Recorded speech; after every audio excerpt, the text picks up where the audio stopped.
प्रथम लागू दो चरण को, धनी ना छुड़ाओ छिन,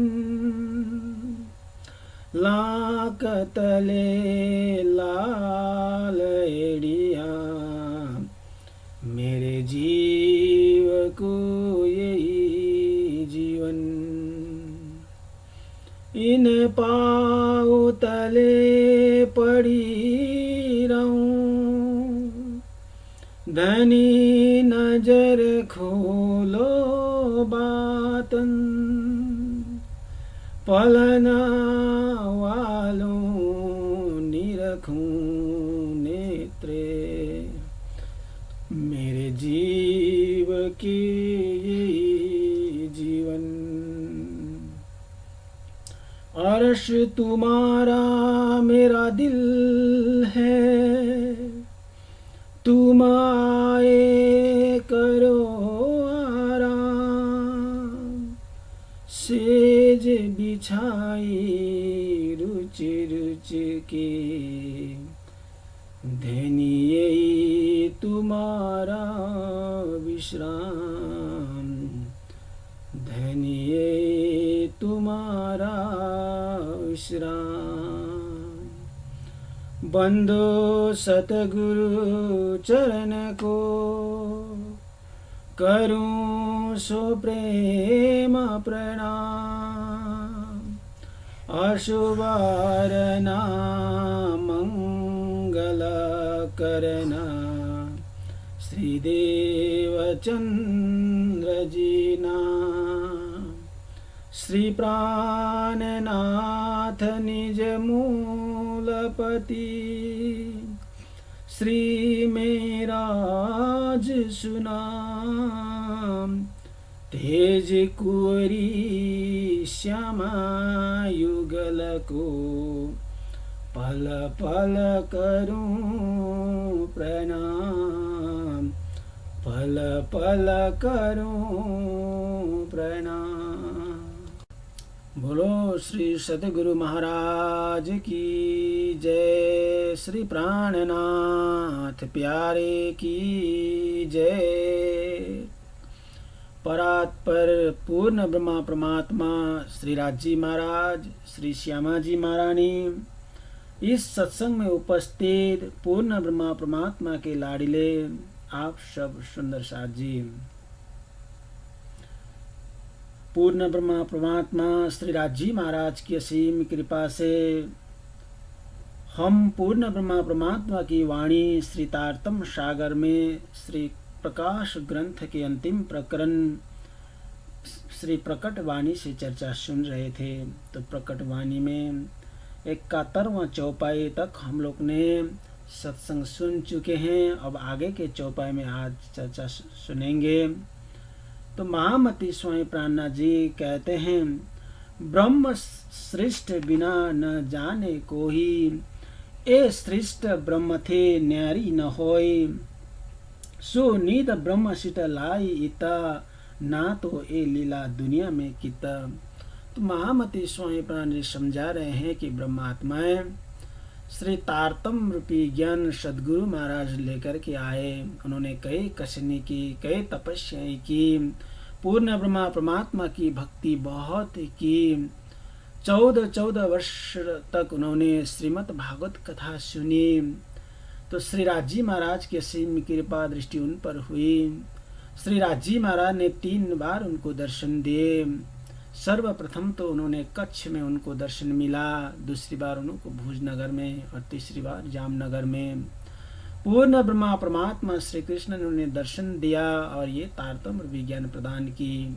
सदगुरु महाराज बचपन से ही मैं कौन हूँ, कहाँ से आया, कहाँ मेरा भरतार, ये उनके अंदर कई प्रश्न इस तरह के थे। इन्हीं प्रश्नों के निराकरण के लिए उन्होंने बहुत मेहनत की। तो इनका सारा जवाब पूर्ण ब्रह्मा परमात्मा ने दिया। साथ ही साथ परमधाम की पूर्ण विगतवार सदगुरु महाराज को उन्होंने समझाए। तो पूर्ण ब्रह्मा परमात्मा उनके अंतर आत्मा में आकर विराजमानी हुए। तो जब पूर्ण ब्रह्मा परमात्मा ने उनके हृदय में आकर के विराजमान हुए। उन्होंने संपूर्ण विगतवार परमधाम की लीलाएं समझाई। तब देवचंद्र जी महाराज की दृष्टि परमधाम में पहुंच गई। तो महामती स्वामी प्राणनाथ जी कहते हैं कि ये परमधाम की रहस्यमय ज्ञान ब्रह्म आत्माओं के बिना इस घर की रहस्यमय लीलाओं को कोई भी जान नहीं सकता। और ये ब्रह्म आत्माएं कभी भी अपने धाम धनी से अलग नहीं होती। परमधाम की इन अलौकिक निधि को ब्रह्म आत्मा ही इस संसार में ले आई है, अन्यथा इस झूठी दुनिया में यह अखंड वस्तु कैसे आ सकती। ये तो सारा के सारा ब्रह्म आत्मा ही इस संसार में ले आई। सद्गुरु महाराज जी संपूर्ण ज्ञान को प्रदान करते हैं। ये बाणी धनी मुखते कहे, सो ये दुनिया क्यों कर लहे। गागजी भाई मिले इन अवसर, तिन ए वचन लिए चित्त धर्म। जब सद्गुरु महाराज ने पूर्ण ब्रह्मा परमात्मा की दर्शन की, परमधाम की संपूर्ण विगतवार लीलाएं ज्ञान सब कुछ श्री राजी महाराज ने प्रदान की, तब सद्गुरु महाराज ये ज्ञान किसको बताएं, क्योंकि इस तरह की बातों को सुनने के लिए तो कोई ब्रह्म आत्मा ही होनी चाहिए। तब श्री देवचंद्र जी महाराज रास्ते में आ रहे थे तो उनको गांगजी भाई मिलते हैं। इस प्रकार की वाणी सद्गुरु महाराज ने अपने श्रीमुख से कही है। इसे इस संसार के लोग कैसे ग्रहण कर सकते। जो सद्गुरु महाराज के मुख से जो वाणी निकलती है वो संसार के लोग कैसे मानेंगे। ये तो परम तत्व था, परमधाम की बात थी। ऐसे में गागजी भाई सद्गुरु के चरणों में पहुंचे। गागजी भाई मिले जो साथ में ही श्रीमद् भागवत कथा सुनने के लिए जाते थे। तो उन्होंने ही सर्वप्रथम इस वाणी को हृदयंगम किया। श्री राजी महाराज ने सर्वप्रथम सद्गुरु महाराज को प्रदान की और सद्गुरु महाराज ने इस वाणी को श्री गांगजी भाई को प्रदान किया। सर्वप्रथम आत्मा गांगजी भाई ने जागृत की। तो ये तारतम रूपी ज्ञान श्री राजी महाराज सद्गुरु महाराज को प्रदान करते हैं और सद्गुरु महाराज ने इसका खूब प्रचार प्रसार किया। तो गांगजी भाई प्रथम शिष्य थे, तो पट शिष्य महामती स्वामी प्राणनाथ जी थे। बाद में महामती स्वामी प्राणनाथ जी के हृदय में सद्गुरु महाराज विराजमान हुए और ये 18,758 चौपाई महामती स्वामी प्राणनाथ जी के मुखारबिंद से निसरित हुई। तो ये वाणी पूर्ण ब्रह्मा परमात्मा की वाणी है। इसको हृदयंगम तो ब्रह्मात्मा ही करती है। करे विचार पूछे बचन, नीके अर्थ लिए जो इन। जब समझाई पार की बान, तब धनी की भई पहचान। तो महामती स्वामी प्राणनाथ जी कहते हैं कि सद्गुरु के वचनों पर विचार करते हुए उन्होंने अनेक प्रश्न भी पूछे और उन्होंने अर्थ को भी हृदयंगम किया। जब उन्हें परमधाम की बात समझ में आई तब उन्होंने धाम धनी को सद्गुरु के रूप में पहचाना। सद्गुरु महाराज को ही धाम धनी के रूप में उन्होंने पहचाना जब उनकी बात उनको समझ में आई। कर विचार पूछे बचन, नीके अर्थ लिए जो इन। जब समझाई पार की बान, तब धनी की भई पहचान। तो महामती स्वामी प्राणनाथ जी कहते हैं कि गांगजी भाई ने सद्गुरु महाराज की वाणी सुनी। सद्गुरु के वचनों पर विचार करते हुए उन्होंने अनेक प्रश्न भी पूछे और उनके अर्थ को भी हृदयंगम किया। जब उन्हें परमधाम की बातें समझ में आई तब उन्होंने धाम धनी को सद्गुरु के रूप में पहचाना।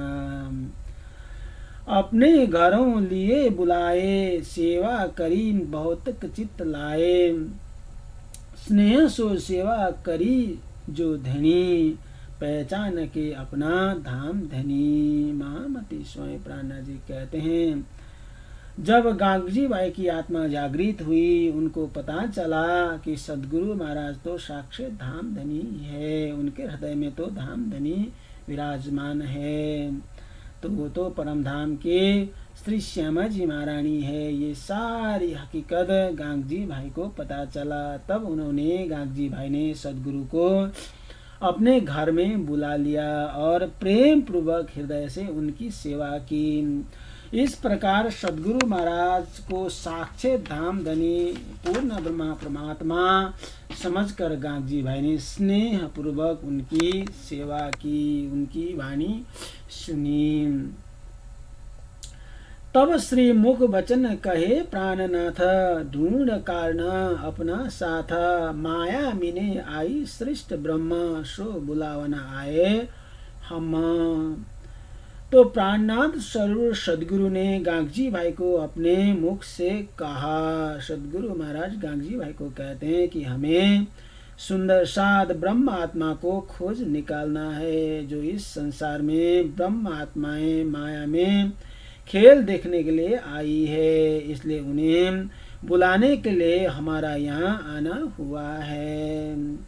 हम आए इनके काम, ब्रह्म सृष्टि लेने घर धाम, तब गांगजी भाई पायो अचरज मन, कौन मानसी पार के वचन।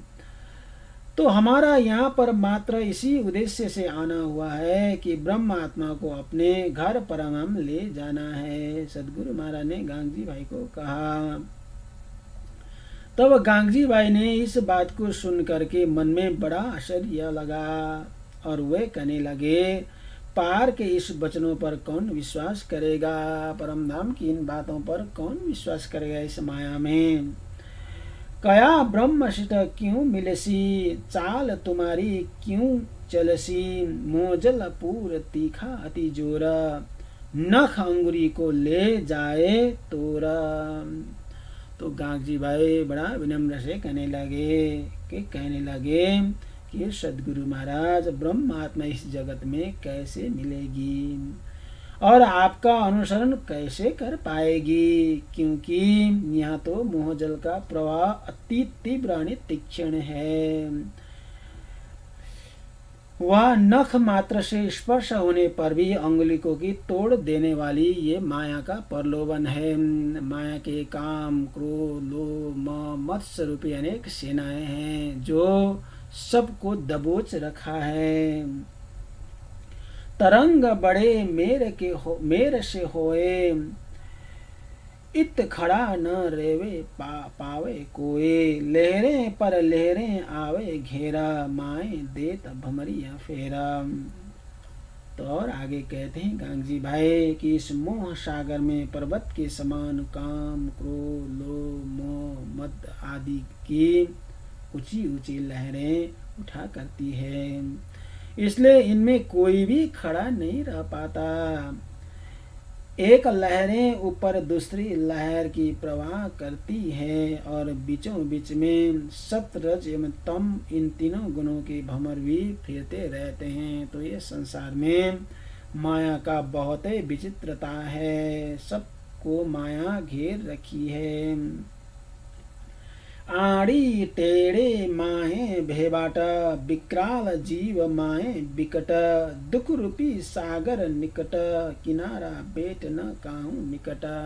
गांगजी भाई और इस माया को वर्णन करते हैं, इस संसार की परिस्थितियों का वर्णन करते हैं। कहते हैं मोह सागर की ये तेज लहरें कोई ऊंची है कोई तिरछी है, इनके अंदर भयंकर जीवों के समान ईर्षा द्वेष आदि मानव को मृत्यु की ओर घसीटती है। इस निपट दुख मोह सागर का कोई किनारा या टापू आश्रय दाता के रूप में सद्गुरु निकट दिखाई नहीं देते, ऐसा कोई सहारा यहाँ है ही नहीं।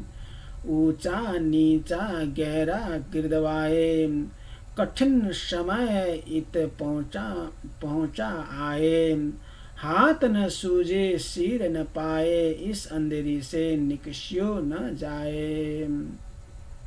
तो गांगजी भाई कहते हैं यह मोह सागर ऊंचा नीचा गहरा तथा चारों ओर से विशाल रूप से फैला हुआ है। इन 14 लोकों में सर्वत्र मोह व्याप्त है। बड़ा कठिन समय सामने आ गया है। अज्ञान का अंधकार इतना व्याप्त है कि स्वयं को अपने हाथ पैर तथा सिर भी नहीं सूझते हैं। अज्ञान के कारण आत्मा स्वयं को तथा अपने अंगी परमात्मा को भी पहचान नहीं सकती। ऐसे समय में इस अज्ञान रूपी अंधकार से बाहर नहीं निकला जा सकता है। चढ़ियो माया को जोर अमला, भूलिया आप माए घर छल। ना शुद्ध धनी ना मूल अकल, इन मोहजल को ऐसो बल। माया का नशा ब्रह्म आत्माओं को भी इतने जोर से चढ़ गया है कि वे स्वयं तथा अपने मूल घर परम धाम को भी भूल गई है। उन्हें न अपने धाम धन की शुद्धि रही है, न ही अपने मूल बुद्धि की शुद्धि है। वस्तुतः मोहजल का इतना बड़ा प्रभाव ब्रह्मात्माओं के ऊपर भी रह गया है। बचन बेहद के पार, सो क्यों माने हृदय को संसार। त्रिगुण महाविष्णु मोह अहंकार, ए हद शास्त्रों की करी पुकार। अपने वचन वेद से परे अक्षर तथा इनसे भी परे परमधाम के हैं। आपके जो वचन है वो तो पार के वचन है। इस सीमित संसार के जीव कैसे मानेंगे, कैसे समझेंगे। शास्त्र के स्पष्ट रूप से कहा है कि त्रिगुण सत रज तम एवं तीनों के अधिपति ब्रह्मा विष्णु महेश महाविष्णु भगवान नारायण मोह अहंकार, ये सब हद नाशवन जगत की सीमा के अंतर्गत ही आते हैं। तो जो वचन आप कह रहे हैं ये तो परम धाम की वाणी है, अक्षर से परे की है। ब्रह्म सृष्टि भी धरे मोह के आकार, सो इत आवसी कौन प्रकार। तब श्री धनिजे कहे बचन, बेहेर दृष्ट होशी रोशन। तो ब्रह्मात्मा भी इसी मोह का शरीर धारण किया है। वे इस मोह में से निकल कैसे पाएंगे। तो गागी भाई की बातों को सुन करके सदगुरु महाराज कहते हैं, तब सदगुरु श्री देवचंद महाराज ने कहा कि बाह्य दृष्टि प्रकाशित होगी, अर्थात चमत्कारी आड़ी का लीलाओं के द्वारा सब ब्रह्मात्माएं आकर्षित होगी। ऐसा कुछ करना पड़ेगा।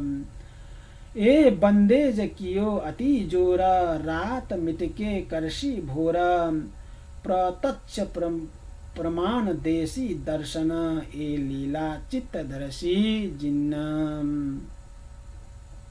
तो चमत्कारी लीलाओं का यह विधान संबंध अति प्रबल है। इससे अज्ञान रूपी रात मिट कर ज्ञान का प्रभात उदय होगा। जो लोग यह लीला अपने चित्त में धारण करेंगे उन्हें श्री कृष्ण जी प्रत्यक्ष दर्शन होंगे। सदगुरु महाराज कह रहे हैं, सात कारण आवशी धनी, घर घर बसता देसी धनी। साथ माए इत आर्गसी, विद विद्य की सुख उपजावसी। तो सदगुरु महाराज कहते हैं, सुंदर साथ को प्रेरित करने के लिए धाम धनी श्री कृष्ण जी प्रकट होंगे और घर घर में अलौकिक वस्तुओं वितरण करेंगे। वे ब्रह्मात्मा के बीच विराजमान होकर भोजन ग्रहण करेंगे तथा विभिन्न प्रकार के उन्हें आनंद भी करेंगे। बहुत ही ब्रह्मात्मा को आनंद होगा।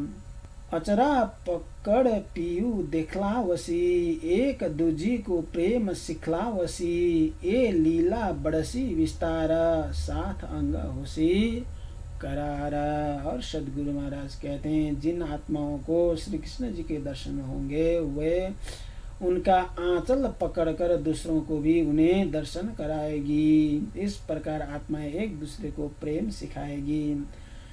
इस लीला का विस्तार बढ़ता जाएगा, जिससे समस्त सुंदर सत को आनंद शांति मिलेगा। तब बानी को करशी विचारा, सब मायने होशी निर्वार। तब आवसी ब्रह्म श्रेष्ठ, जायर निशान दिखसी दृष्ट। तब सभी जन अखंड परमधाम का बोध करने वाली वाणी तारतम पर विचार करेंगे। उस समय शास्त्रों के सभी अर्थ स्पष्ट होंगे तब शास्त्रों का उन संकेतों को प्रत्यक्ष देखकर ब्रह्मात्माएं आएगी। ए बंदे जकियो उत्तम, पर धाम की नींद सो कही तारतम। जिन सेती होए पहचान, नजरों आवे सब निशानम। इस प्रकार धाम धनी के चमत्कार आदि का लीलाओं का उत्तम विधान बंदेज किया है, किंतु परमधाम की वास्तविक नीति तो तारतम्य ज्ञान है। जिन ब्रह्मा आत्माओं का इस ज्ञान के द्वारा अपनी पहचान होगी, उनकी दृष्टि स्मृति में परमधाम के सभी संकेत स्पष्ट उभर आएंगे। तब गागजी बाए पायो मन उचरंगा, किए कर्तव्य अति घने रंगा। स्नेह सो सेवा करी जो अतः, पहचान के धाम धनी हुए गलिता। तो सदगुरु महाराज के वचन सुनकर गांगजी भाई का मन उमंग से भर आया और उन्होंने अपने कर्तव्य का पूरा पालन किया। सदगुरु के रूप में धाम धनी को पहचान कर उन्होंने द्रवित हृदय से सदगुरु की स्नेह पूर्वक सेवा की। सात सो हेत कियो अपारा, सुफल कियो अपनो अवतारा। मैं श्री सुंदरबाई के चरण में रहूं, या दया मुख किन विद कहूं। तो गांगजी भाई ने सब सुंदर साथ के साथ भी अपार स्नेह किया और अपना अवतार जन्म उन्होंने सफल बनाया। मैंने निश्चय किया है कि मैं सदैव सुंदरबाई सदगुरु के चरण में ही रहूं। इस झूठी जीवा से सदगुरु की कृपा का वर्णन मैं कैसे कर सकता हूँ। इस तरह से गांगजी भाई कहने लगे। तो हम श्री प्रकट वाणी में चर्चा सुन रहे थे। 91 चौपाई तक हम लोग ने चर्चा सुनी। तो आज की चर्चा के लिए यहाँ पर विराम देंगे और आगे की चौपाई में कल फिर सुनेंगे। बोलो श्री प्राणनाथ प्यारे की जय। प्रणाम सुंदर साथ जी।